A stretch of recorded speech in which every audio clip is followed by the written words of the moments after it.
This week's Seder Toldos opens with a seemingly repetitive line. Ve'ela Toldos Yitzchak ben Avram, Avraham holid as Yitzchak. And these are the offspring of Yitzchak, son of Avraham. Avraham begat Yitzchak. Rashi, quoting Gemara in Bava Metzia, Pei Zayin, and the Midrash, explains that this repetition comes to silence the Leitzanim, the cynics, who claimed that Sarah had conceived Yitzchak through Avimelech and not through Avraham. Hashem answered them in the most direct and undeniable way. He fashioned Yitzchak's appearance to mirror Avraham's perfectly. The resemblance was so exact that people frequently mistook one for the other, leaving no room for doubt about Yitzchak's lineage. But the entire accusation seems absurd. Sarah had lived with Avram for many years without having children, yet Avram had fathered Yishmael with Hagar. Clearly, the issue was with Sarah, not Avraham. Chazal in the Gemara Yevamot Samach Dalet even explained that when the Torah says Sarah was barren, she had no child, it means she physically lacked the ability to conceive. How then can anyone imagine that a 90-year-old woman who had never conceived suddenly became pregnant from one night in Avimelech's household, especially when Avimelech had sworn to his ministers and servants that he had never touched her? And how can such claims arise when Avimelech and his household were struck infertile by Hashem? One might dismiss all of this by saying that cynics do not trouble themselves with logic or with truth.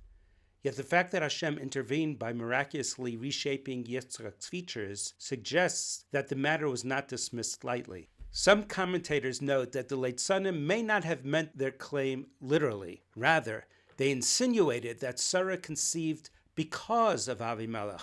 In other words, through Avraham's prayer on Avimelech's behalf, as the Gemara in Bava Kama Tzadi Beis teaches that one who prays for another in an area where he himself is in need, he is answered first. The cynics twisted this profound teaching into the vulgar suggestion that Sarah was impregnated by Avimelech.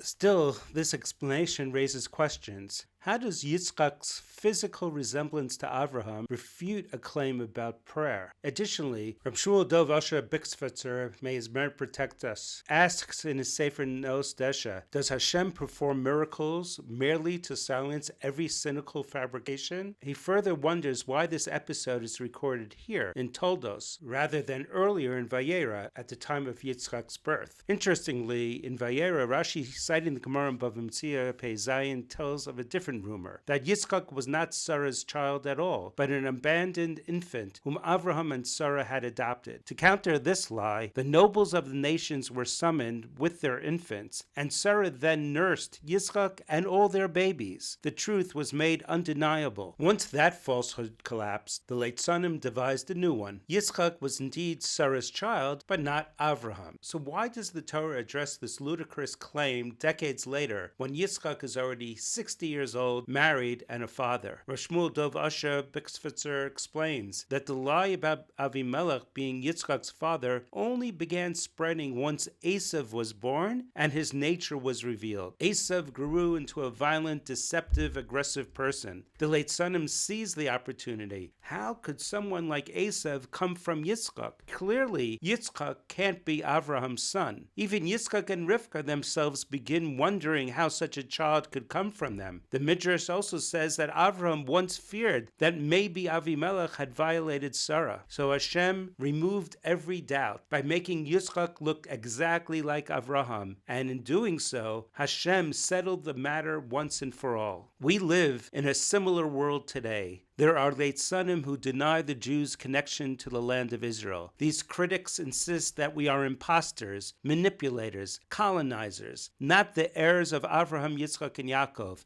not the nation that stood at Sinai, not the people whose roots run deep in Eretz Yisrael. They push wild fantasies that we descend from tribes in far-off lands, or even worse, from monkeys. Logic and truth play no role in their beliefs. When faced with facts, they simply double down and invent more outlandish lies. It sounds ridiculous, but these lies still gain followers. Worse, Jews on both the left and the right lend legitimacy to these distortions, denying Jewish history, denying the Torah, denying the miracles that we have experienced, instead choosing to echo the propaganda of our enemies. How should we respond? First, we must pray to Hashem to protect and strengthen the Jewish people and Eretz Yisrael. Then, just as Hashem made the fact that Yitzchak was Avram's son irrefutable, so too we must fashion our lives, both individually and collectively, to reflect that of our ancestors, to clearly express our authentic Jewish identity,